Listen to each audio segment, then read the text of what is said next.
Dạ.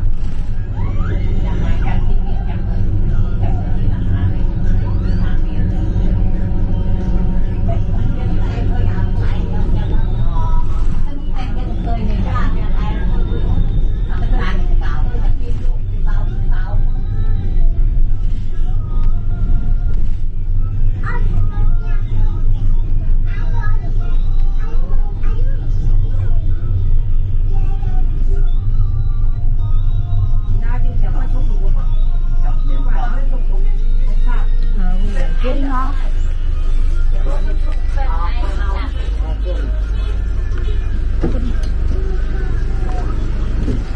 Alrighty.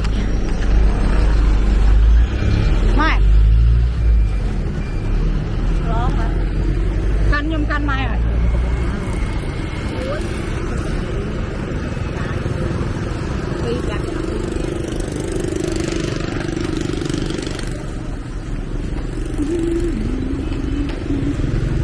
Nó bạch canh nó hết bạc rồi.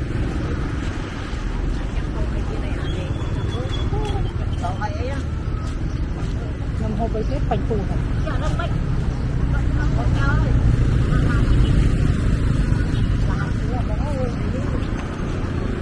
Ok mà.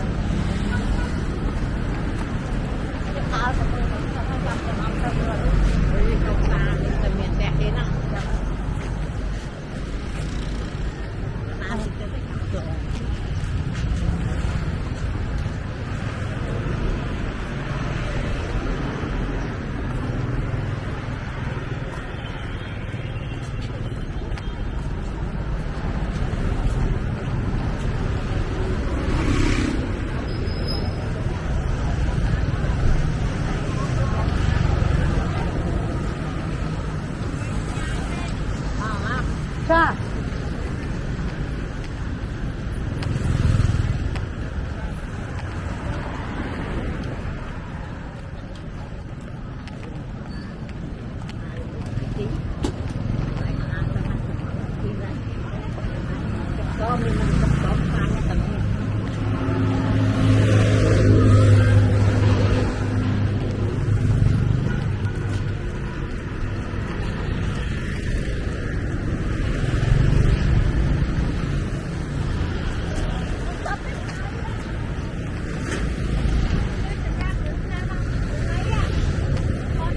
Theo mai bà khơi theo yên tôi cho theo.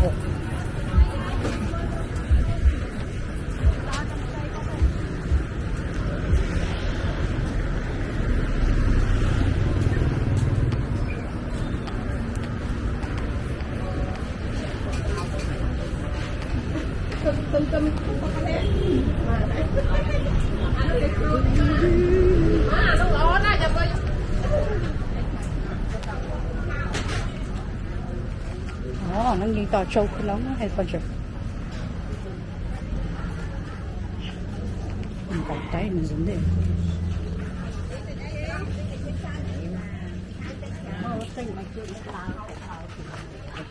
nick size nghe mày ok.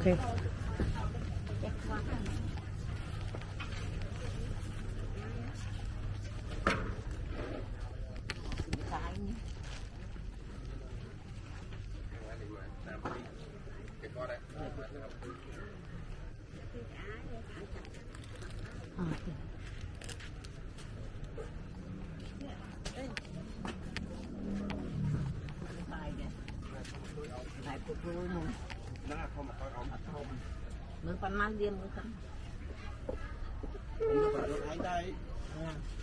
Miên bọc hai miên bọc chân. Miên mày của muối, miên mày của bãi. Ai dùng không thôi. Chào nhầm liệt na ra mày mơ muối sắt. So we got these towels.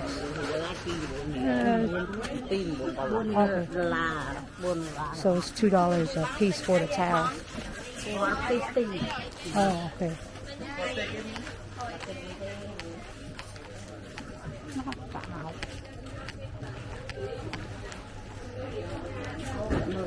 Salt. We got the meat over there. Salt. Both there, eggs. Got the meat section. I see a lot of flies, so that's good.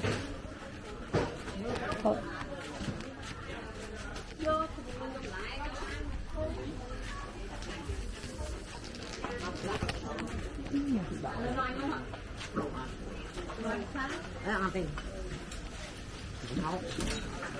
Mặt hôn nằm chọc rồi. Ô thế ôm nhầm nhầm bật mình một lần phình phù vào rồi. Tao mặt hộp ấy. No, mà hộp ót ấy mà. Hả? Mà dùng tình hộp.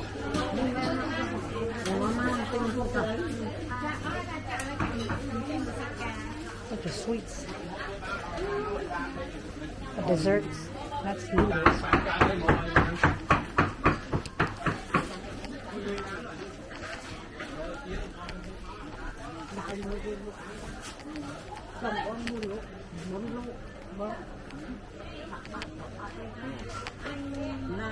Mất mà. Đặt lột pi ong. Là Pi ong á, mấy hộp rồi. Pi nó ngay mùi nó, mùi ong. Chả mà ong pi ong. năng mà đi. Pi ong mất hộp. Mùi ong, mùi mà ong.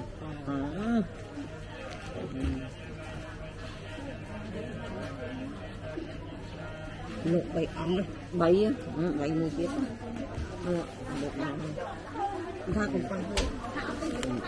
Bây giờ mà không chịu nổi. Nó rất đẹp luôn. Chơi hết rồi. Bạn đặt thì cái mau đó.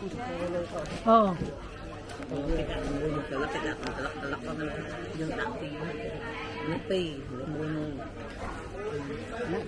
Nó ra nó ra. Ok.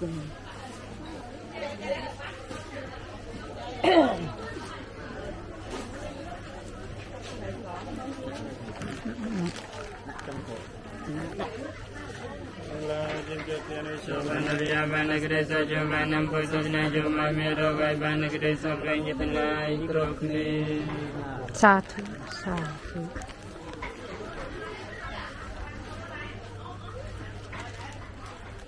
So a second ago you give them, because the monks they go around for donations and we just basically donated and they did a small prayer for us.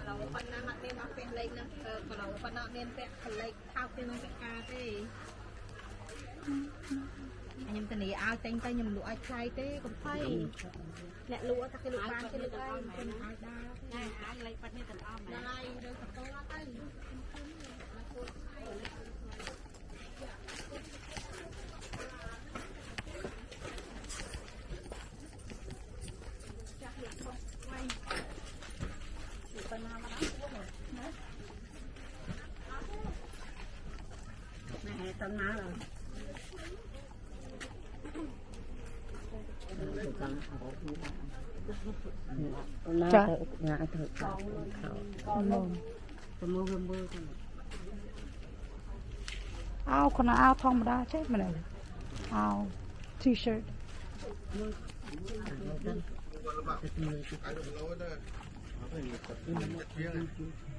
Right, Tupac shirt over there. He's everywhere.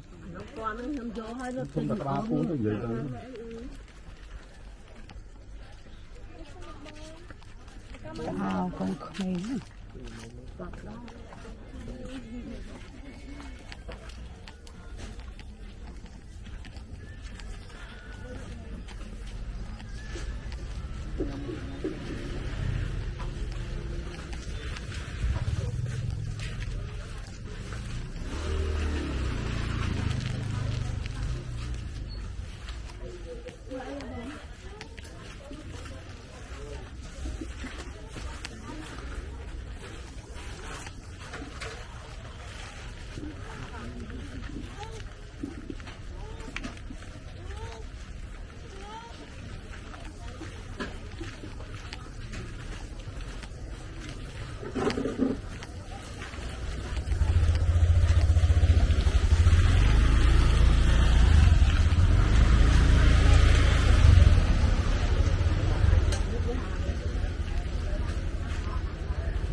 So I'm gonna get back to you guys